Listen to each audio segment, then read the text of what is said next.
Today, for the Bitcoin price, ladies and gentlemen, this is a whole different kind of video than I'm usually doing.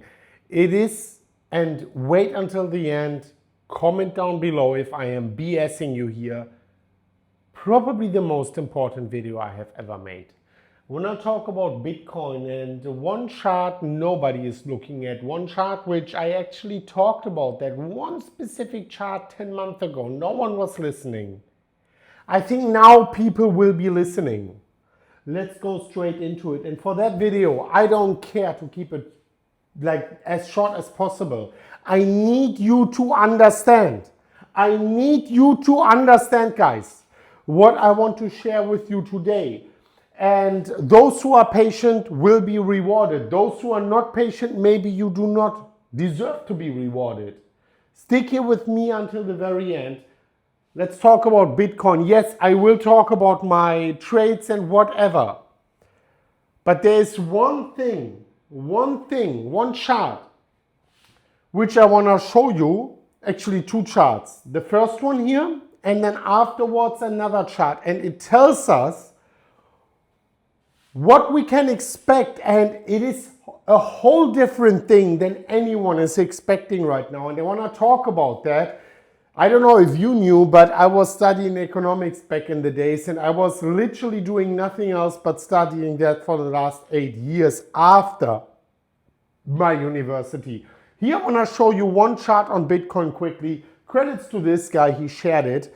And I want to put on top of that one chart which crazy, guys, really, no one looks at it. However, it is extremely important to understand where Bitcoin is going from here, from today.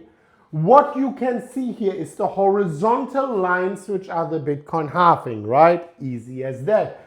Every time after the halving, we have 18 months of upwards movement, 1.5 years, every single time. And then we have 14 months of bear market, right?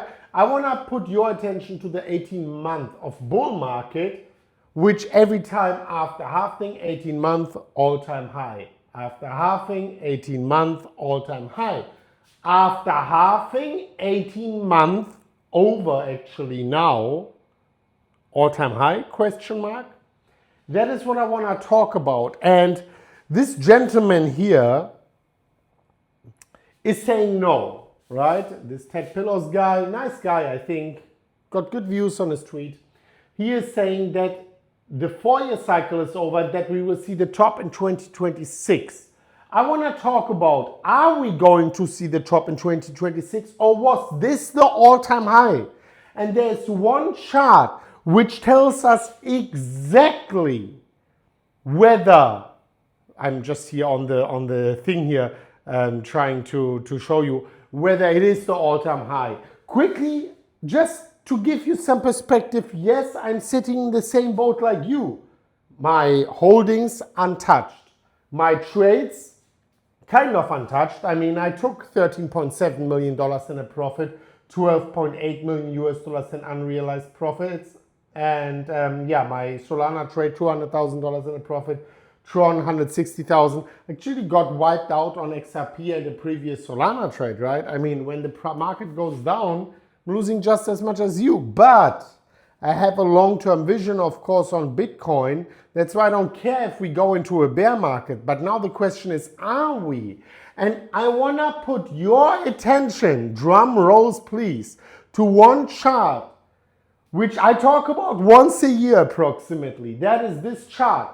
And it lets us look into the future. Ladies and gentlemen, like this video if you like this little bit of different type of content, but I really want to talk about that. The federal funds effective rate combines so many things for us. It indirectly includes the US dollar index. It indirectly includes the M2 money supply. It indirectly includes stock prices, hedges like commodities, Bitcoin. What we can see here is the blue line, which shows us the percentage of the federal funds effective rate.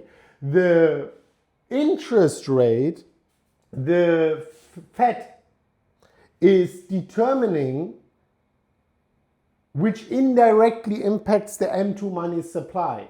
So when we are in a boom, we are having a Keynesian economic system.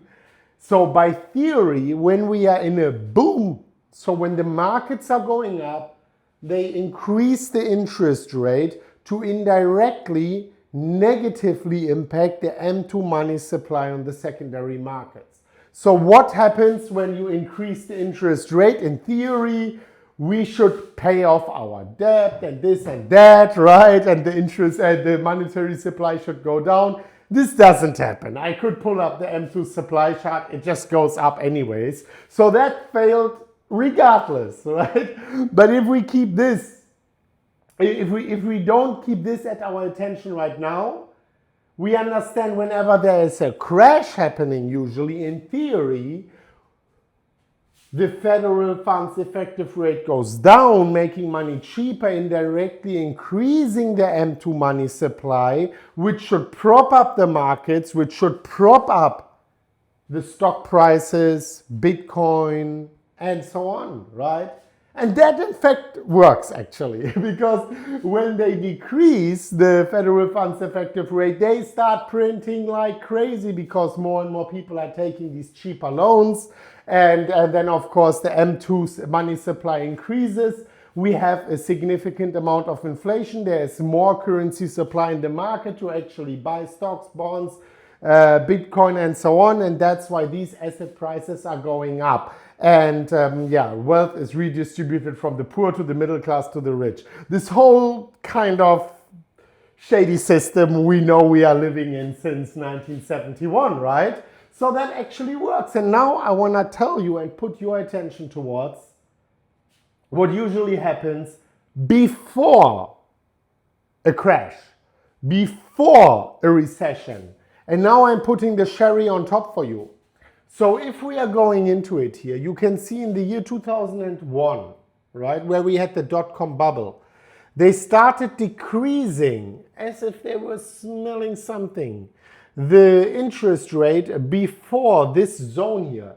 These grayed out zones are the crash times, are the recession times, right?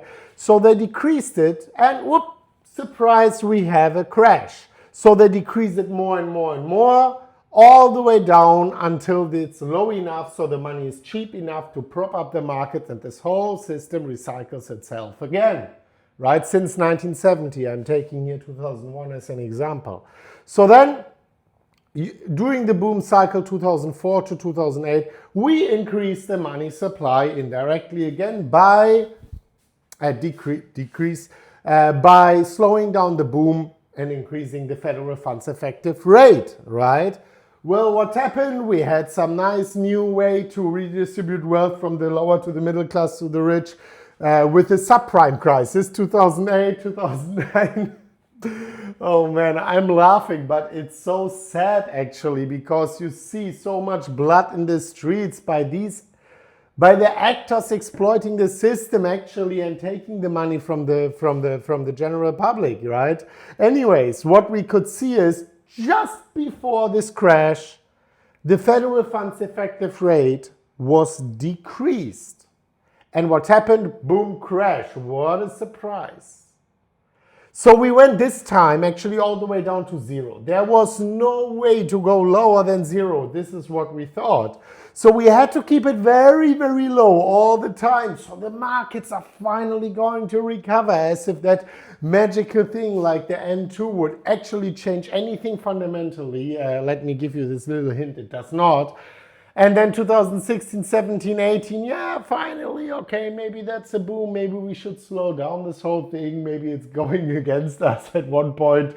Well, we couldn't go really high, as you can see in the year 2020, as if they were smelling something. The interest rate decreased just before this big C dump in March 2020, when we had this whole pandemic unfolding, right? So what you could see here, dear ladies and gentlemen, is boom, we went down to zero again. And as if we thought we can't go lower, we even had negative interest rates, right? So what happened? We went low, we stayed low for some time, 2022, and then slowly we thought, okay, let's increase the federal funds effective rate, making money a little bit more expensive, slowing down that boom.